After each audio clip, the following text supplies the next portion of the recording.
मैं रवि कुमार, स्वागत है आपका रेनेसा आईएएस में। चलिए आंसर राइटिंग स्किल के दूसरे पार्ट पर हम लोग आते हैं।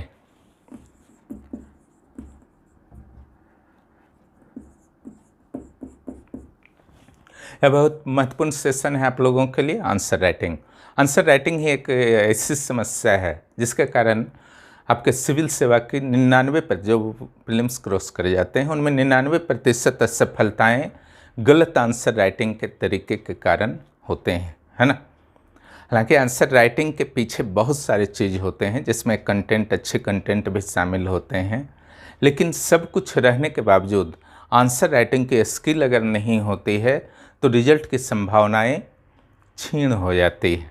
ऐसा आपको नहीं करना है, क्योंकि याद रखिएगा प्रारंभिक परीक्षा पास करने में काफ़ी मेहनत लगता है। जो भी पास किए हैं कभी भी उनको फील हुआ होगा। बहुत लोगों को आज तक मेंस देने का अवसर नहीं मिला है लंबे समय की तैयारी के दौरान, है ना। इट मीन्स मुख्य परीक्षा तक पहुंचना भी कोई मजाक की बात नहीं है, और वहां जा कर के आप अपनी आंसर राइटिंग को ख़राब करके आ जाएं, यह अपने आप को कभी भी इजाज़त मत दीजिए अगर आप बुद्धिमान हैं तो, ठीक है। पिछली बार हमने जो बात किया था कि वर्ड नंबर और टाइम मैनेजमेंट पर, अभी संक्षिप्त फर्स्ट राउंड में बात हो रहा है, फिर एग्जाम्पल के साथ भी बात होगा। कुछ बेसिक्स बताए जा रहे हैं, उसको ध्यान दीजिए। वीडियो छोटे छोटे रहेंगे तो इसको एक रिवीजन करा देता हूँ फिर से। वर्ड नंबर आपको लिखना ज़रूरी है प्रैक्टिस के दौरान, जैसा कि वहाँ पर रेनेसा आईएएस के राइटिंग प्रैक्टिस में कराया जाता है, ताकि एक अंदाज लगे परीक्षक को कि आपने कितने शब्दों में लिखा है। गलत नहीं लिखना है, क्योंकि अगर आप गलत लिखेंगे, जितना वर्ड्स है उससे कम या बहुत ज़्यादा कम या बहुत ज़्यादा अधिक, तो पकड़ा जाएंगे आप। कोई बहुत बड़ा मैटर नहीं है, पहला। दूसरा, एक जानबूझ करके गलत लिखते हैं, एक आकलन ही नहीं कर पाते हैं। अगर आप जानबूझ के गलत लिखते हैं तो ये तो बहुत बड़ी गलती आपकी है, समझ कीजिए। और अगर आकलन नहीं कर पा रहे हैं तो उसके तरीके को समझिए। सारे पेजेस में आपके एवरेजली कितने वर्ड्स आते हैं उसको देख लीजिए, उसके अनुसार अपना निर्धारण कीजिए। एक अंदाज आपका होना चाहिए प्रैक्टिस के दौरान ही, तो वहाँ पर भी आप अच्छी तरीके से अंदाज लगा पाएंगे एग्जाम हॉल में। अगला जो है टाइम फिक्स रहता है आपका 3 आवर्स, तो आपको टाइम मैनेजमेंट करना ही होगा, है ना। टाइम मैनेजमेंट बहुत इंपॉर्टेंट है, क्लियर। इस पर कुछ चर्चा पिछले क्लास में भी मैंने की थी, इस क्लास में भी कुछ चर्चा करना चाहूँगा। उसके बाद आगे के मुद्दों पर हम लोग चलेंगे, आंसर राइटिंग के सभी पक्षों पर। इस वर्ष आंसर राइटिंग के हर पक्ष पर विस्तृत चर्चा होगी, इसलिए एक क्लास में इसे मैं समाप्त नहीं कर रहा हूँ। कई छोटे छोटे वीडियोज आपको इसके मिलेंगे, ताकि आंसर राइटिंग के मैक्रो के साथ साथ माइक्रो एस्पेक्ट्स को भी आप पूरी तरीके से क्लियर कर सकें। यहाँ पर आप देखिए टाइम मैनेजमेंट में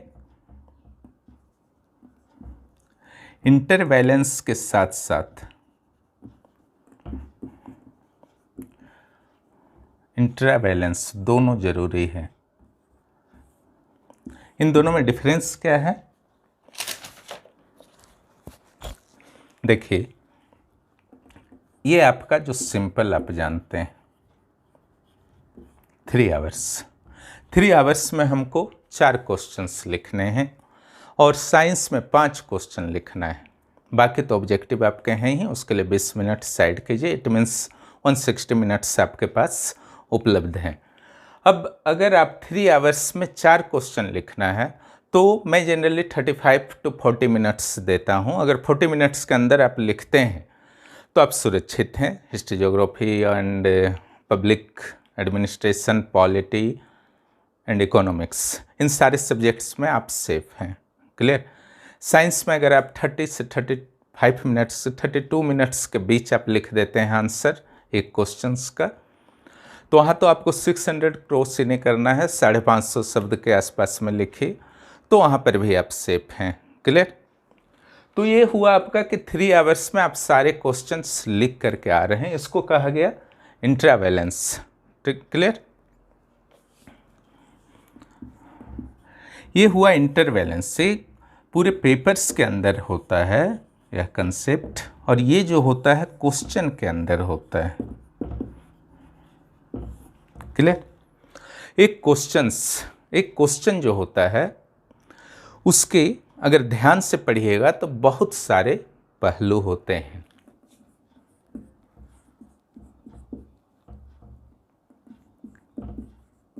एफडीआई एवं एफआईआई से क्या समझते हैं?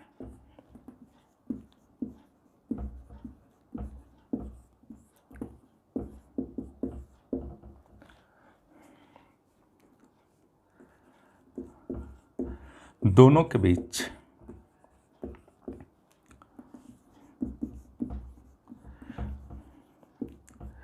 क्या अंतर है?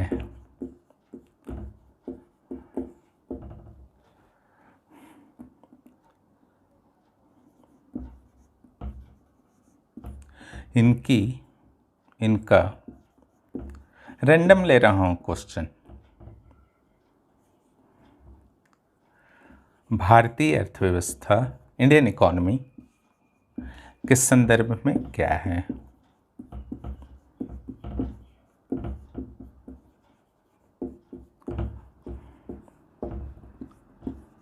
$40 marks, 35 minutes, 700 to 750 वर्ड्स। एक क्वेश्चन मैंने रैंडमली ले लिया है ना। एफडीआई एफआईआई अभी आपके चल रहे हैं, इसलिए इसी को मैंने लिया। समय समय पर अलग अलग तरह के प्रश्नों को उदाहरण के रूप में लिया करूँगा। ठीक है।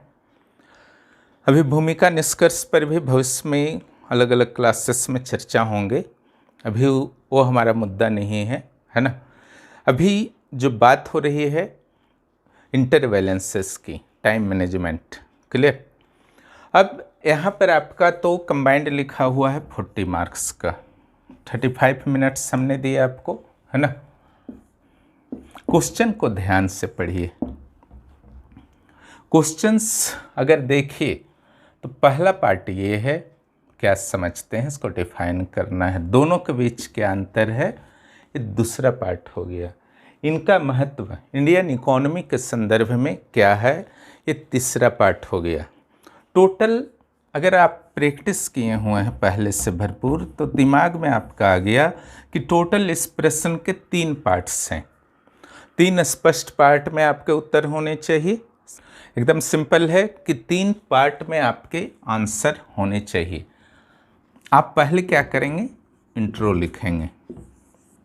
देखिए, इंट्रो के संदर्भ में हमारा जो आगे के कुछ क्लासेस में मैं और क्लियर बात करूंगा, और पहले वीडियो भी बना चुका हूं, उससे भी आप देख सकते हैं। इंट्रोडक्शन का एक अलग वीडियो ही मैंने बनाया है, लेकिन फिर भी इस सीरीज में सारे पर चर्चे होंगे। इंट्रोडक्शन आप लिखेंगे। इंट्रोडक्शन जो होना चाहिए, तीनों पार्ट को कवर करना चाहिए। की पॉइंट्स खोजिए। एफडीआई एफआईआई के डिफिनेशन से रिलेटेड है। डिफिनेशन यहाँ मत लिखने लगिए पूरा इंट्रो में। यहाँ पर ध्यान आपको क्या देना है कि उसका एक लाइन्स, एक सेंटेंस जो वेट लिए हुए हो, है ना। बस पढ़ने से मजा आ जाए। एक सेंटेंस आपका डिफिनेशन के लिए रहना चाहिए कि जैसे आपका विदेशी पूंजी का स्रोत है, दोनों के बीच क्या डिफरेंस है, उसको फिर सेकेंड एक सेंटेंस उसके लिए होना चाहिए कि दोनों के बीच क्या अंतर है ना। इंट्रो का सामान्य जानकारी दे रहे हैं, तो क्या अंतर है, अंतर मत वहाँ लिखने लगी इंट्रोडक्शन में, है ना। यहाँ सिर्फ ये बताना है कि दोनों को समान नहीं समझना चाहिए, ये लिख सकते हैं। या फिर लिख सकते हैं दोनों के बीच कई अंतर होते हैं, है ना। या फिर लिख सकते हैं एफडीआई और एफआईआई की प्रकृति अलग अलग होती है। 3 तरीके से मैंने बता दिया। कोई भी लाइन चौथा, पांचवा, छठा तरीका भी होता है, वो भी सोचिए, लिखते लिखते सब हो जाता है। 2 सेंटेंस आपका हो गया। तीसरा जो है इनका महत्व, ठीक है। इनका महत्व जो है आपको लिखना है इसमें। इनका महत्व भारतीय अर्थव्यवस्था के लिए अत्यधिक है, सबसे सिंपल।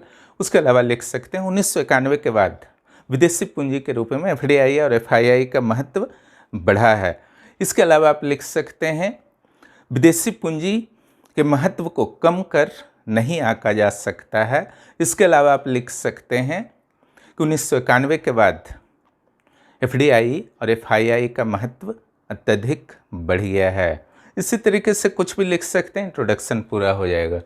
ये आपका सेक्शन बहुत इंपॉर्टेंट होता है, यहाँ पर कटिंग मत कीजिएगा। इंट्रोडक्शन में कुछ कोट्स, स्टेटमेंट, स्लोगन्स, क्लियर इत्यादि से आप अगर शुरू कर देते हैं तो बहुत बेहतर रहता है। क्लियर। तो इंट्रोडक्शन जैसे ही आपका पूरा होता है उसी में मिक्स करके लिखना मत शुरू कर दीजिए। एक दो लाइन छोड़िए, है ना, उसके बाद देखिए क्या चीज़ है, दोनों के बीच अंतर। क्लियर। ये जो बात मैं कर रहा हूँ इंटरवैलेंसेस का, उत्तर के अंदर बस क्या क्या लिखना है पहले उस पर चर्चा कर लेते हैं। ये पार्ट 1 में आपने इंट्रोडक्शन दे दिया, पार्ट 2 में मेन बॉडी पार्ट आता है।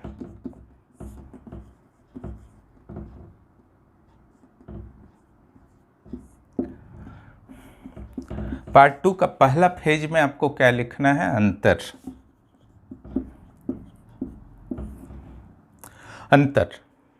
अंतर के लिए आप क्या करेंगे, अब पॉइंट वाइज अंतर लिखिएगा, इससे रूप में अंतर लिखिएगा।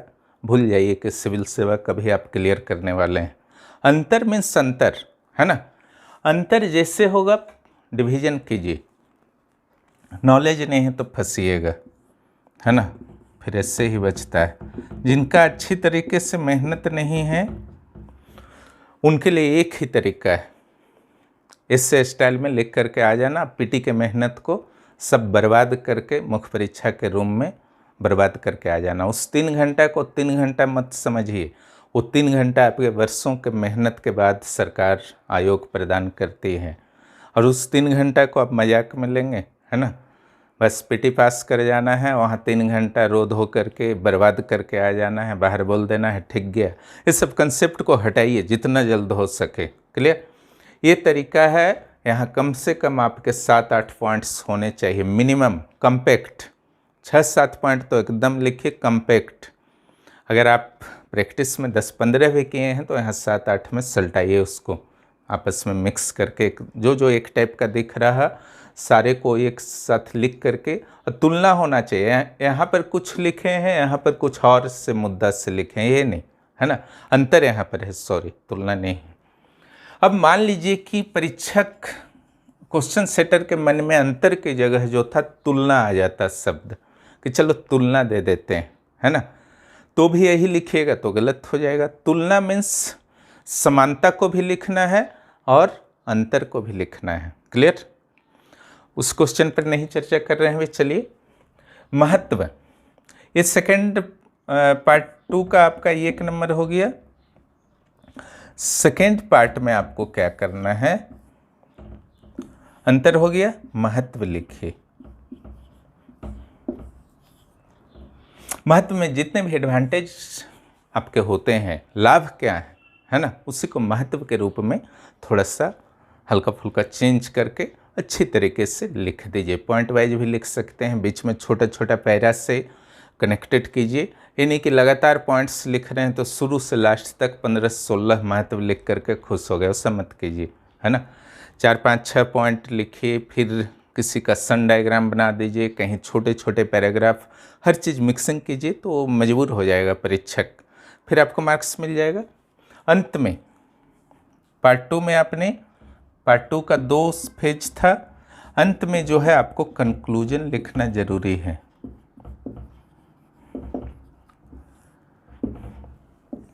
इसके वास्तव में संभावनाओं पर विचार किया जाता है कि आगे क्या क्या हो सकता है। हेडिंग कहीं नहीं देना है, ना भूमिका लिखना है, ना कंक्लूजन लिखना है, ना मेन बॉडी पार्ट लिखना है, वो अपने आप पता चल जाता है। कंक्लूजन जो आपका होना चाहिए सकारात्मक होना चाहिए, भविष्योन्मुखी होना चाहिए कि भविष्य में किस तरीके के प्रयास और हो सकते हैं इस क्षेत्र में। सरकार का रुख आपको क्या लगता है एफडीआई एफआईआई के मुद्दे पर, एफडीआई एफआईआई के मामले में क्या संभावनाएं हैं, देश में क्या क्या कर सकता है, उसके अलावा क्या चाहिए, क्या हो सकता है और क्या चाहिए। चाहिए मीन्स आपका सलाह, परामर्शी होना चाहिए, कंक्लूजन, और सकारात्मक होना चाहिए। पूरा नेगेटिव मत हो जाइए। एफडीआई एफआईआई के आप विरोधी हैं मान लीजिए, साम्यवाद से आपका मन प्रभावित है, लेकिन आप सिविल सर्वेंट बनने जा रहे हैं। ना ही आपका जाति है, ना धर्म है, ना ही कोई विचार है। विचार, धर्म, जाति एक ही है, आपका प्रशासन करने की योग्यता। उसी को ध्यान में रख करके आपका विचार जो है उसको साइड रखिए, आपका जो जाति धर्म है साइड रखिए। यहाँ पर उचित क्या होगा, देश हित और राष्ट्र हित में, उसको ध्यान रखते हुए भविष्योन्मुखी, परामर्शी, ठीक है, सलाहकारी जो आपका होना चाहिए, और सकारात्मक, इन तत्वों को ध्यान में रख करके लिखेंगे। अब आते हैं मुद्दा बैलेंस का। अब देखिए, एक जैसे ही 40 मार्क्स है, क्या समझते हैं, तो मान के चलिए 5 मार्क्स का है। अपने मन में डिवाइड कर लीजिए, गलत नहीं होगा। दोनों के बीच क्या अंतर है, इसको आप दे दीजिए 10 मार्क्स दे दीजिए, या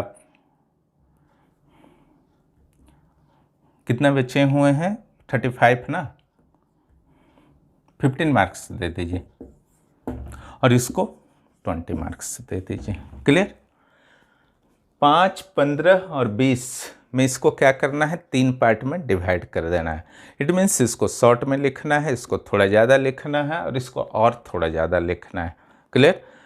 अब ऐसा नहीं होना चाहिए कि डिफिनेशन लिखें और अंतर नहीं आता है तो उसको एकदम शॉर्ट में लिख दिए, लास्ट पार्ट एकदम आपका बहुत डिटेल में आता है महत्व तो लिख दिए।